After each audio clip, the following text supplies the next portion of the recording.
Hey guys, thanks for joining us for this 114th episode in Season 2 of Good Questions with Cameron Dole. Special guests on this episode include investigative journalist and podcaster Lauren Bright Pacheco, has a new podcast, Murder in Illinois, available now.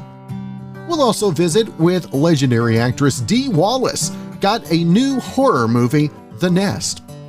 We'll also talk with actor and musician Charles Esten. New season of Outer Banks is available July 30th on Netflix, so catch up with Season 1 now. Of course, if you would, please take the time to subscribe, comment, leave some feedback, check out the shop, and share with your friends. Now, San Francisco is looking to replace their public trash cans throughout the city, and they currently have 3 models in contention which solve one big problem. They're harder for people to break into, rummage through, and leave a mess. And apparently cost was not an issue because the prototypes of the models they've had designed cost $20,000 each.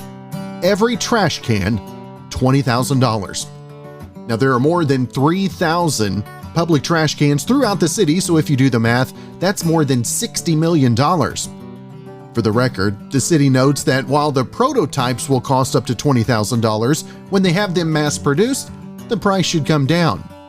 Now, the trash cans are also high-tech. There's a sensor inside which will notify city workers when the trash can's almost full, which they'll probably ignore anyway. Got a new podcast to talk about, Murder in Illinois. And with that, we've got Lauren Bright Pacheco on the line with us today. And first off, Lauren, appreciate you taking some time to be on the show. Oh, well, I appreciate you giving this story some attention. It deserves it. Now, tell us, Lauren, where this story, where did your involvement with this story originate?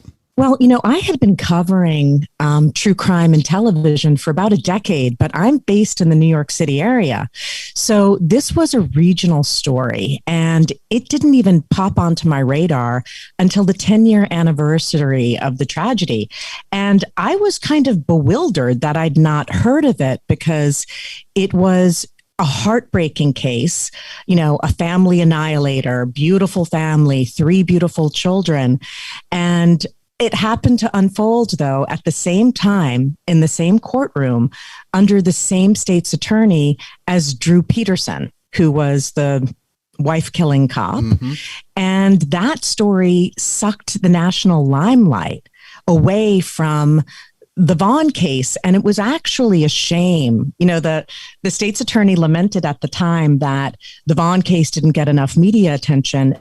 And I wish it had, because I think a lot of people would have, if given the opportunity to look at the case without the emotional blinders that go hand in hand with such an emotion-packed situation, they would have seen many of the problems and the red flags that I quickly uncovered in my 2-year kind of research into the case. What were maybe the moments of research? You said 2 years worth of research. Were there any of the light bulb moments early on that you knew that you were really onto something special?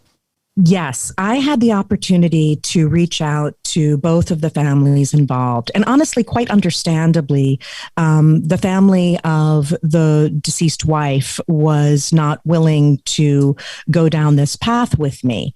And I respect that and fully understand it. But I did spend a lot of time speaking to Chris Vaughn's family, and they were never covered by the press. They were instructed by their lawyers not to speak to anybody. So they did not testify at the trial either. And you did not have a very full or truthful representation of who Christopher Vaughn was before he became a tabloid villain.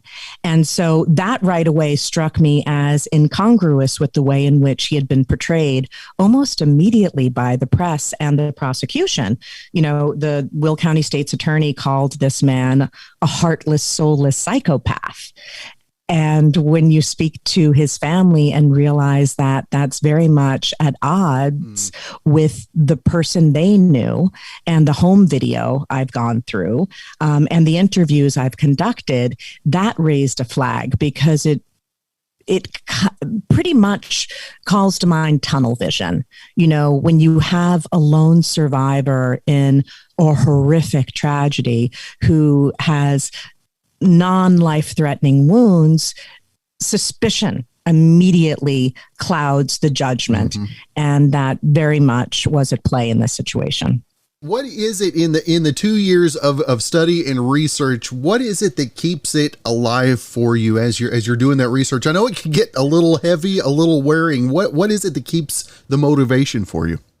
Well, we have actually uncovered revelations that answer questions and mysteries that have remained for 14 years around this case. And I can tell you that the prosecution's theory as to how this happened never overlapped with the crime scene evidence. And there is expert opinion about that crime scene evidence that doesn't align with the prosecution's theory. So as I kept going back and going through the crime reports, and we actually end up doing, and this is a little bit of a spoiler, but I will give it to you, sir. We do a crime scene reconstruction, and that is very telling. Mm. And what do you think, Lauren, why do you think the true crime stories are so taken in these days? Is it just because of the hurt and the pain that people are feeling? Maybe it makes their pains feel a little less. Is that what you think it is? That is pretty much spot on. I think we live in such a tumultuous time of upheaval. And I believe that there's certainly an amount of emotional rubbernecking that involves true crime. But I think at the end of the day, we want to believe that there are life lessons to be learned from these tragedies and that we can protect ourselves and our loved ones from having to endure them if we know why they happened in the first place. Now, where for you, Lauren, did the interest in crime and maybe in justice being served correctly, where did that first come of interest for you? Well, my father, who's unfortunately deceased, was an excellent attorney. So I really grew up believing that law could serve a very positive purpose in people's lives and protect them. I also had a Southern grandmother who tucked us to sleep with super scary stories, just the right amount of scare to send a shiver down your spine, but not enough to keep you up.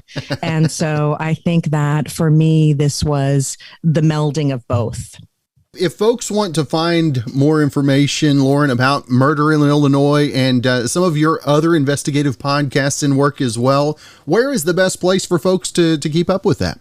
Well, the iHeartRadio app, Apple Podcasts, and really wherever they find their podcasts, you can just search my name, Lauren Bright Pacheco, Murder in Illinois. My last one was Murder in Oregon, which is very close to my heart. Again, it's a story that takes on an unsolved murder mystery, in my opinion. And that really was something that made me realize that I was on the right path in terms of the kinds of stories that I find compelling. That is good stuff. And again, the new podcast, Murder in Illinois, Who Killed the Vaughn Family. Lauren Bright Pacheco on with us. Lauren, I always want to make sure and let our listeners know as well to where they can keep up with everything social media wise as well. You can find me on Twitter at Bright Pacheco and on Instagram at Lauren Bright Pacheco. All right. Well, Lauren, it has been great to visit with you. Looking forward to delving into the podcast a little deeper, and hopefully we can catch up again real soon. Absolutely. Thanks so much for having me on. Do want to say thanks to our sponsor for today's episode, Smiley's Breezy Vapes, located at 313 Falcon Road here in Altus. Check out their Red Basket specials, plus they've always got the latest of new hardware and the largest selection of disposable flavors in Southwest Oklahoma. If you have a question or a comment, give them a call or send a text at 580-471-VAPE. That's 580-471-8273. You can also visit them on Facebook. That's Smiley's Breezy Vapes, 313 Falcon Road in Altus.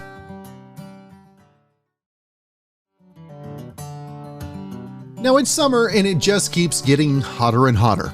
In fact, today is Hot Enough For You Day. And to keep things cool, Here are 5 ways to deal with the heat when you don't have AC. Number 1, keep your windows closed and covered. If the air outside is hotter than the air inside, keeping the windows shut will help keep the inside of your home a little cooler. Then at night when it's cooler outside, go ahead and open them. Number 2, install window film. Blocking solar UV rays from entering your house can help keep temperatures down. Some window films can prevent 75% of the sun's heat from entering your home. And it's cheap, just about $30 on Amazon. Number 3, shut and insulate your doors. If you're spending most of your time in one room, close the doors to the room you aren't using, like bedrooms and bathrooms. That keeps the cooler air concentrated in a single area, and if you have doors with gaps at the bottom, add some insulation. Number 4, use fans the right way.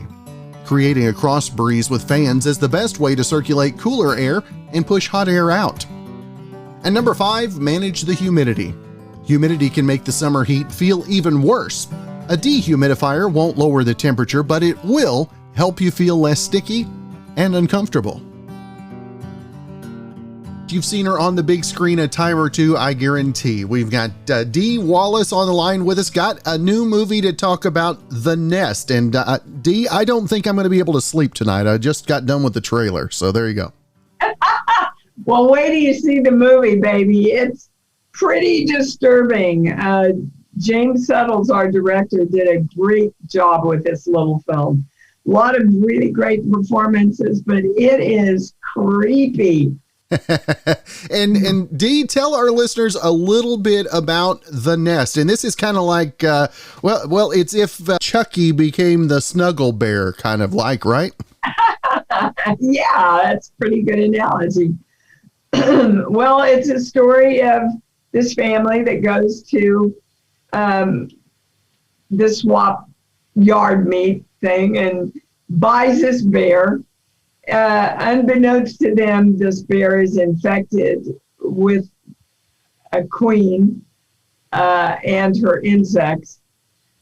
And they proceed to take the little girl over and then other members of the family over. And it's the story of trying to get to the mother so that they can use the mother as literally the queen of a new nest. It's really disturbing, but it's very well done. And really, plays to the genre of a really good horror film. And Dee, what is it about the horror genre that really grips you? I mean, it seems like that's what everybody knows you from. And what is it about that genre? Is it just a comfortability level for you? I love to play the arcs. Horror films, usually you start out as a nice person or a simple person or a loving person. And the situations of the film arc you into this whole emotional life that wasn't going on at all in the beginning. And I love that. I love using my emotions. I'm good at it. They're very accessible to me. And I like in Cujo, I loved playing that whole arc of, just a loving mother into this very badass woman who was going to defend her kid against all odds. So I guess it's the emotions. I like the emotional life I get to live. Is the easy answer there. And Dee, over the last couple of decades, it seems like the horror genre has just blown up. It's just grown and grown and grown, it seems like, each year. And what do you attribute that to? The horror fans obviously got plenty to watch, right? Yes, indeed. And it's becoming more accepted and more mainstream. And I think look, we're living in our own horror film right now. with the pandemic and this virus. It literally is a pretty close comparison to what's going on in the nest in a global way. And I think horror films allow us to go into the imagination of horror so that we escape the reality of the horror that we're really living. That is right. And Dee, this last year being what it has been, having a movie out now, obviously it's a little different going directly to streaming as well. And how has this last year affected you? Was there anything that you really delved in on the personal level to work on? Oh, yes. I think we all did. I think the greatest gift, if you will, that this pandemic gave us was reassessing our lives and what's important in them. And now we have to go, well, gosh, how do I bring that into my life now that we're sort of kind of getting back to normal? But, I just got up every day and went, okay, here are my limitations. What can I create anyway? So I wrote my 6th book. I produced a 20-minute short horror film just as a gift to my fans called Stay Home. I got in 4 movies, all of them COVID compliant, did a stint on 911. I think if you accept the world's limitations, you will never rise above them. Our job is to go, okay, well, what can I do anyway? That is right. That is right. And again, the new movie, The Nest, is available on demand, also on digital and DVD from 4 Digital Media. And Dee, I always want to make sure and let our listeners know where they can find not only more info about the movie, but everything you've got going social media wise as well. Well, you can find me all over social media, Instagram and Twitter and Facebook and all that stuff. And my website is iamdeewallace.com. All right. Well, Dee, it has truly been a privilege to have the chance to visit with you. Been watching you on the big screen most of my life. It's I hope you have a great rest of your week, and I'm looking forward to sitting down with the movie probably earlier in the day than later. Great. Let me know how you like it, darling. Thank you. Do want to say thanks to our sponsor for today's episode, Smiley's Breezy Vapes, located at 313 Falcon Road here in Altus. Check out their Red Basket specials, plus they've always got the latest of new hardware and the largest selection of disposable flavors in Southwest Oklahoma. If you have a question or a comment, give them a call or send a text at 580-471-VAPE. That's 580-471-8273. You can also visit them on Facebook. That's Smiley's Breezy Vapes, 313 Falcon Road in Altus.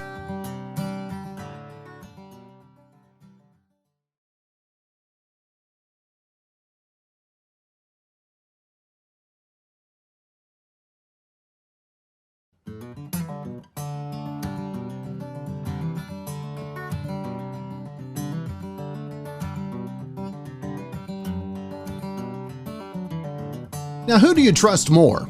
Your doctor or whatever Google spits out when you type, "My toe hurts, am I dying?" Well, someone on Reddit asked doctors to name the dumbest things they've heard from patients who decided to be their own doctor, and here are a few highlights or lowlights. Number 1, a guy showed up to the ER with a minor cut and there was red powder all over his hand. It turned out he put paprika on it to stop the bleeding. Second, a lady called her doctor to ask if her hemorrhoid cream would still work on vacation because she read you're only supposed to apply it locally. Number 3, someone had a cut that was seriously infected. It turned out they'd rubbed dirt in it because they heard it would stimulate their immune response. Fourth, a doctor mentioned that his back was hurting, and the person he was talking to immediately diagnosed him with spine cancer, which they were wrong. Number 5, a woman read that drinking your own pee was a good idea, then only drank that and ended up in the hospital with kidney issues. And number 6, a baby had really bad diaper rash because the mom had been pouring water into new diapers before putting them on. She said she thought you were supposed to because diaper ads always show people pouring liquids in the diaper. Love having friends of the show back. Of course, you remember him from Nashville.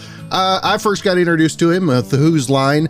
Got Outer Banks back on Netflix coming up next week. We've got Charles Esten on the line with us. And Charles, always great to visit with you, sir. Oh, it's good to speak with you again. Now, tell us the excitement with the Outer Banks. Outer Limits. I'll get it right one of these days. The Outer Banks coming back out. The much anticipation of the new season. Charles, tell us about the excitement leading up to it. Well, if anybody didn't get to see the first season, you got just enough time to catch up on a show that is basically a wild adventure that takes place in some of the most gorgeous locations. We shot in Charleston for Outer Banks, and these young actors in it are just fantastic, and they're all chasing this gold, and they all have to watch out for my character.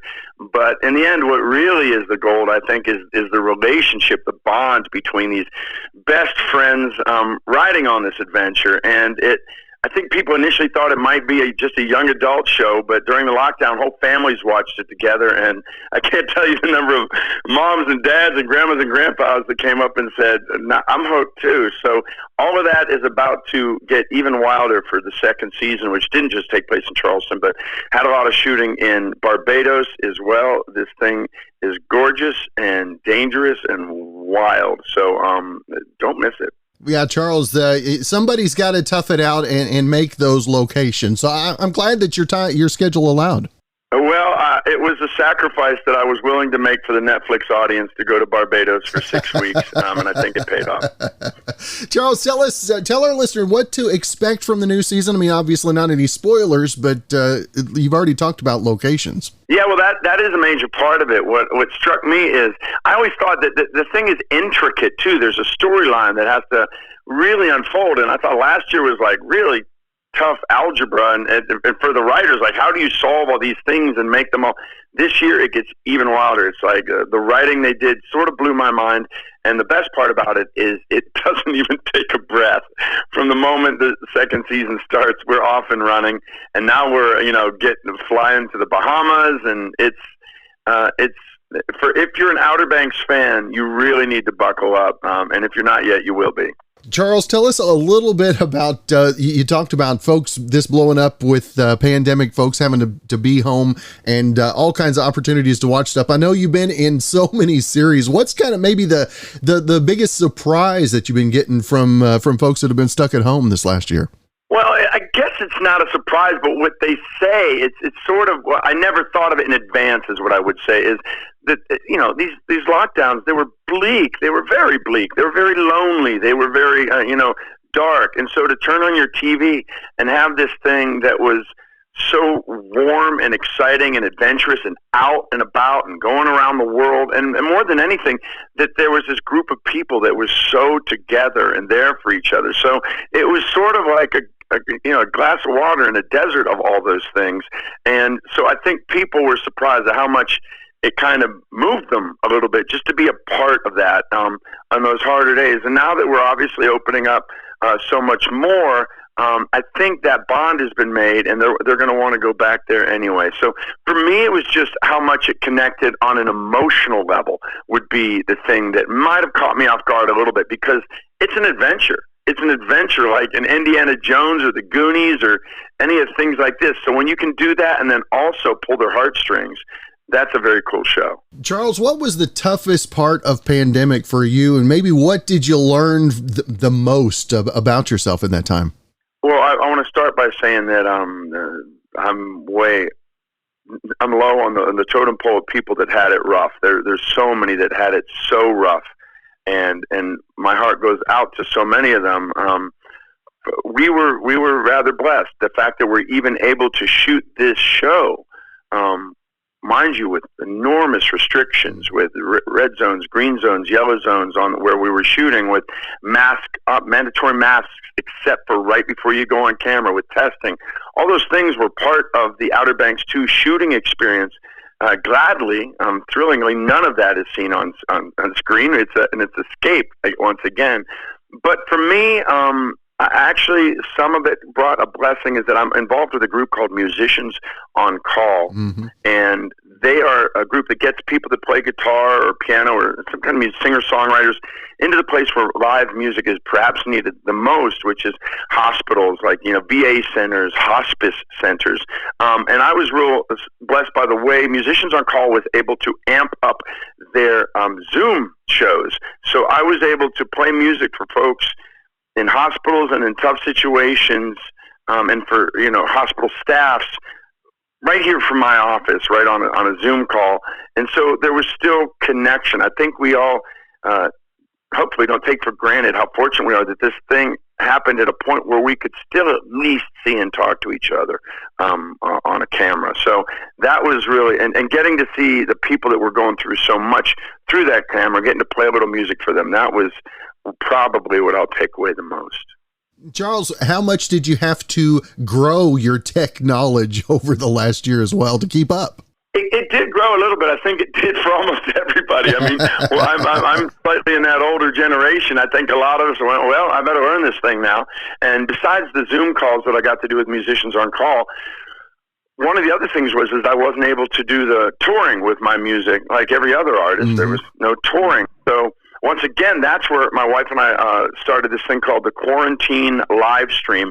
And I did that on Facebook Live and started off in a couple different ways, but sort of really learned how to basically produce a 1-hour show every week. And we would answer questions, and we would say happy birthday to folks and anniversaries. We would thank our donors, because all of the funds to that thing, everything everybody gave, went to our charity, which is the Leukemia Lymphoma Society.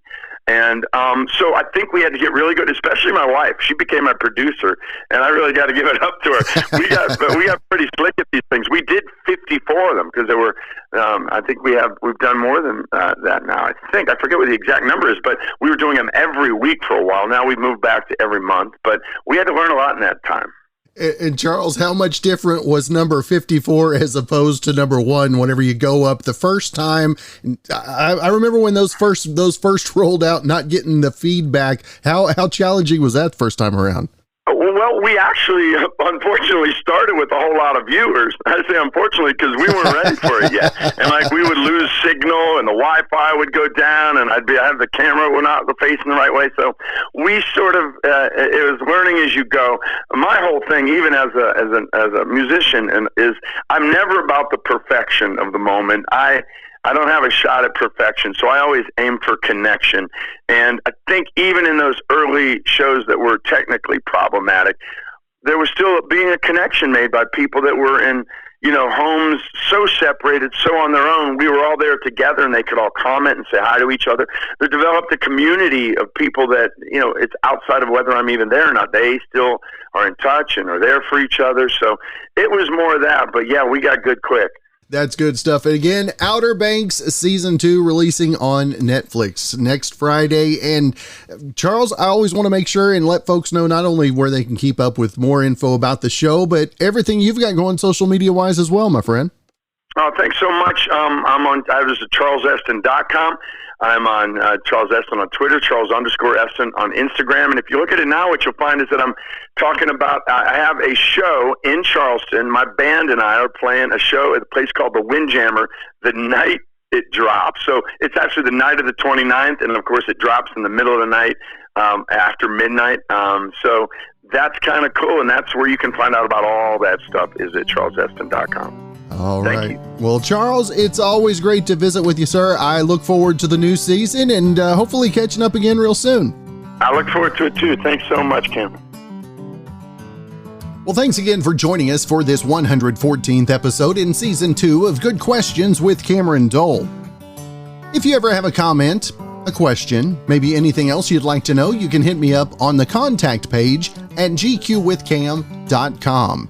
You can also find me on the socials on Instagram, TikTok, Twitter, and Facebook, all at GQ with Cam.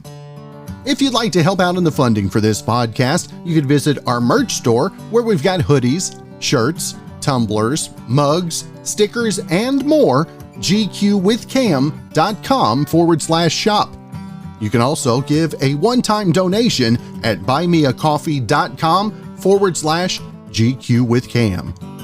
If you have a special guest idea, just email me, gqwithcam@gmail.com. Again, thanks to our sponsor for today's episode, Smiley's Breezy Vapes. And we also appreciate our good friend Brandon Allen for coming up with our theme music. We're going to let him play us out and hope you guys have a great weekend.